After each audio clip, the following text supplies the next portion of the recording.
42 साल के भारतवंशी ऋषि सुनक ब्रिटेन के नए प्रधानमंत्री बन गए हैं। सुनक बकिंघम पैलेस पहुंच करके किंग चार्ल्स से मुलाकात की और किंग ने उन्हें अपॉइंटमेंट लेटर सौंपते हुए नई सरकार बनाने को कहा। इस दौरान परंपरा के मुताबिक ऋषि सुनक पर्सनल कार से बकिंघम पैलेस पहुंचे, जहां किंग चार्ल्स और सुनक की मुलाकात पैलेस के रूम नंबर 1844 में हुई। बकिंघम पैलेस से सुनक प्राइम मिनिस्टर की ऑफिशियल कार से आधिकारिक आवास 10 डाउनिंग स्ट्रीट पहुंचे, जहां उन्होंने बतौर प्रधानमंत्री देश के नाम पहला संबोधन दिया। I stand here before you, ready to lead our country into the future, to put your needs above politics. यही नहीं, ऋषि सुनक ने इस दौरान कहा कि वो देश को मजबूत करने के लिए एड़ी चोटी का जोर लगा देंगे। I will unite our country, not with words, but with action. I will work day in and day out. Rishi Sunak Britain के 57वें प्रधानमंत्री बनने के साथ देश के सबसे युवा प्रधानमंत्री भी बन गए हैं। उनसे पहले ये उपलब्धि रॉबर्ट जेनकिंसन के नाम थी, जो 1812 में 42 साल की उम्र में ब्रिटेन के पीएम बने थे। वैसे तो ब्रिटिश प्रधानमंत्री की कैबिनेट में कई एशियाई अहम पदों पर रहे हैं, लेकिन ये पहली बार है जब ऋषि सुनक के रूप में किसी अश्वेत और हिंदू को देश का प्रधानमंत्री चुना गया है। लेकिन ऋषि सुनक का पीएम बनने का सफर आसान नहीं रहा। उनके दादा दादी पंजाब से थे और 1960 के दशक में पूर्वी अफ्रीका से पलायन कर ब्रिटेन आ गए थे। सुनक के पिता एक डॉक्टर थे और उनकी मां एक फार्मेसी चलाती थी, जबकि ऑक्सफोर्ड और स्टैनफोर्ड जैसी प्रतिष्ठित यूनिवर्सिटी में पढ़ाई से पहले सुनक एक रेस्टोरेंट में वेटर के तौर पर काम करते थे। यही नहीं, ऋषि सुनक अपनी धार्मिक पहचान को लेकर भी काफी मुखर रहते हैं। वो नियमित रूप से मंदिर जाते हैं, हर पर्व त्योहार मनाते हैं। और सुनक जब सांसद बने थे तब उन्होंने भगवत गीता की शपथ ली थी।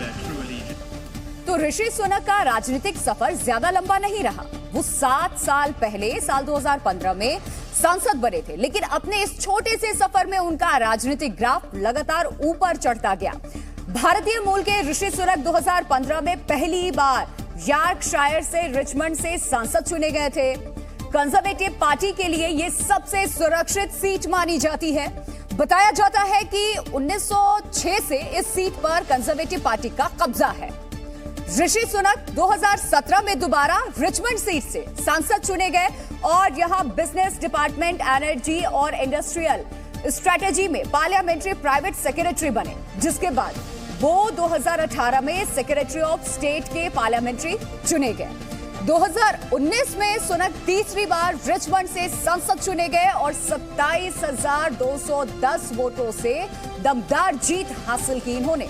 2020 में उन्हें जॉनसन कैबिनेट में राजकोष का चांसलर यानी कि वित्त मंत्री नियुक्त कर दिया गया, लेकिन उन्होंने 5 जुलाई 2022 को चांसलर के पद से इस्तीफा दे दिया। ऋषि सुनक ने बतौर वित्त मंत्री कोविड महामारी के दौरान कर्मचारियों और व्यवसायियों का समर्थन करते हुए आर्थिक पैकेज का ऐलान किया था, जिससे वो देश और पार्टी में चर्चा का केंद्र बन गए। सुनक के जॉब रिटेंशन प्रोग्राम से कथित तौर पर ब्रिटेन में बड़े पैमाने पर बेरोजगारी पर लगाम लगाने की मदद मिली। गुजरात के अमरेली में दीपावली के दिन किसी जंग जैसा नजारा दिखा। यहां अनोखे अंदाज में दीपोत्सव मनाया गया और लोग एक दूसरे पर जलते हुए पटाखे फेंकते हुए नजर आए हैं। क्योंकि अमरेली के सावरकुंडला तालुका में पिछले 100 साल से दीपावली की रात ये परंपरा निभाई जा रही है। इस साल भी परंपरा को आगे बढ़ाने के लिए सैकड़ों लोग जुटे और फिर एक दूसरे पर अग्नि बाण फेंकने लगे। इस पारंपरिक युद्ध को इंगोरिया की लड़ाई के नाम से भी जाना जाता है। इंगोरिया रॉकेट जैसी चीज होती है। अब इसी रॉकेट जैसी चीज को लोग 100 साल से एक दूसरे पर छोड़ रहे हैं। दरअसल अमरेली के सावर और कुंडला गांव के बीच में नवाली नदी मौजूद है। सालों पहले यहां दोनों गांव के युवाओं ने दिवाली की रात एक दूसरे पर इंगोरिया फेंक करके अनोखे जश्न की शुरुआत की थी। वहीं परंपरा आज भी चली आ रही है। जलते अनार को हाथ में लेकर के एक दूसरे पर फेंका जाता है। मान्यता है कि आज तक कोई इसकी वजह से घायल भी नहीं हुआ। हालांकि किसी भी हादसे से निपटने के लिए पुलिस और फायर ब्रिगेड की टीम मुस्तैद थी। रविवार को तमिलनाडु के कोयम्बटूर में सुबह 4 बजे एक कार में सिलेंडर ब्लास्ट हुआ। इसमें मुबिन नाम के व्यक्ति की मौत हो गई थी। अब पुलिस का दावा है कि ये ब्लास्ट साधारण ब्लास्ट नहीं था। इस ब्लास्ट के पीछे बड़ी आतंकी साजिश हो सकती है।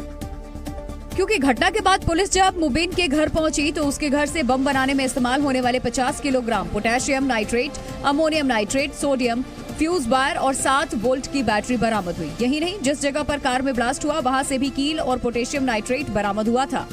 लो intensive explosives, potassium nitrate, aluminium powder, charcoal, sulphur இது போன்ற நாட்டு வெடிகுண்டை தயார் பண்ணக்கூடிய।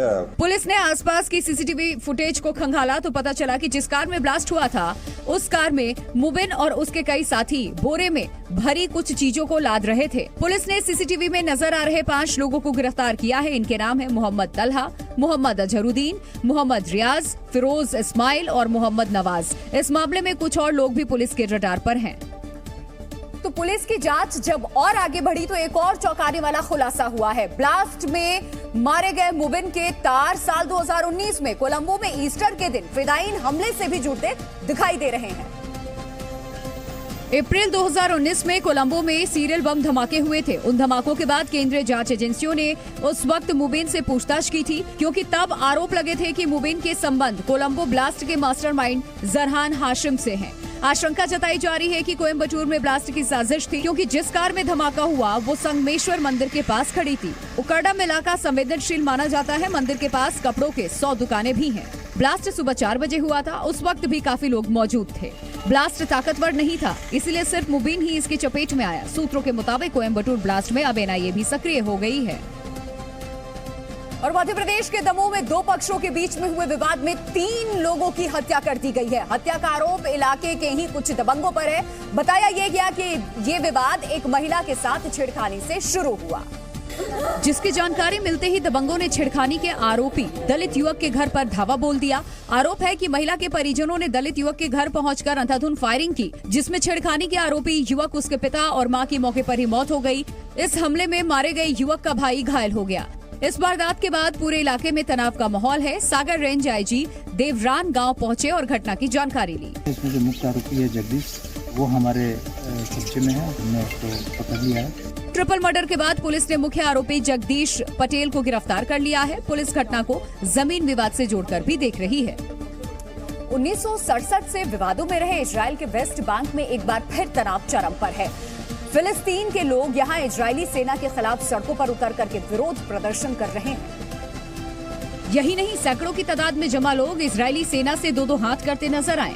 हालांकि इजराइल की सेना ने इस दौरान हल्का बल प्रयोग कर प्रदर्शनकारियों को खदेड़ने की कोशिश की, लेकिन प्रदर्शनकारी नहीं माने। वो नारेबाजी करते हुए इजरायली सेना के सामने खड़े हो गए। कि इसी बीच वेस्ट बैंक के नाब्लस शहर में एक स्कूटर में हुए धमाके की वजह से तामीर किलानी नाम के फिलिस्तीनी नागरिक की जान चली गई, जिसके बाद प्रदर्शनकारियों का गुस्सा और ज्यादा भड़क उठा। हालांकि इजराइल की माने तो नाब्लस में हुए धमाके में मारा गया तामीर किलानी फिलिस्तीन के आतंकी संगठन लायंस डेन का सदस्य था, जबकि फिलिस्तीन के मुताबिक इजरायली सेना ने तामीर के साथ अब तक उसके 6 नागरिकों को मौत के घाट उतार डाला है। दरअसल कुछ दिन पहले पूर्वी यरूशलेम में इजरायली सेना की जांच चौकी पर एक फिलिस्तीनी हमलावर ने इजराइल की एक महिला सैनिक की गोली मार करके हत्या कर दी थी, जिसके जवाब में इजरायली सेना ने वेस्ट बैंक में जबरदस्त जवाबी कार्रवाई की एक संदिग्ध फिलिस्तीनी को मार गिराया। इजराइल के समाचार चैनल ने इसका सीसीटीवी फुटेज भी जारी किया। बीते दिन इजरायली सैनिकों और फिलिस्तीनी नागरिकों के बीच में हिंसक झड़प हुई। इजराइल के कब्जे वाले वेस्ट बैंक इलाके में इजरायली सैनिकों के मिलिट्री रेड के दौरान 5 फिलिस्तीनियों की गोली लगने से मौत हो गई, वहीं 20 लोग घायल हो गए। इस घटना के बाद इलाके में तनाव बना हुआ है। चक्रवाती तूफान सितरंग के कहर से बांग्लादेश में अब तक 9 लोगों की मौत हो गई है। भारी बारिश की वजह से राजधानी ढाका में बाढ़ के हालात बन गए हैं, वहीं तेज हवाओं के चलते कई घर तबाह हो गए हैं। अमेरिकी राष्ट्रपति जो बाइडेन ने व्हाइट हाउस में आयोजित दिवाली समारोह के दौरान ऋषि सुनक पर बड़ा बयान दिया। बाइडेन ने ऋषि सुनक के ब्रिटेन पीएम बनने को एक अभूतपूर्व मील का पत्थर बताया। लंदन में भारी बारिश और तूफान के बाद लोगों को काफी मुसीबतों का सामना करना पड़ रहा है। सड़कों और रेलवे लाइन पर कई पेड़ टूटकर गिर गए हैं, जिससे यातायात प्रभावित हो गया है।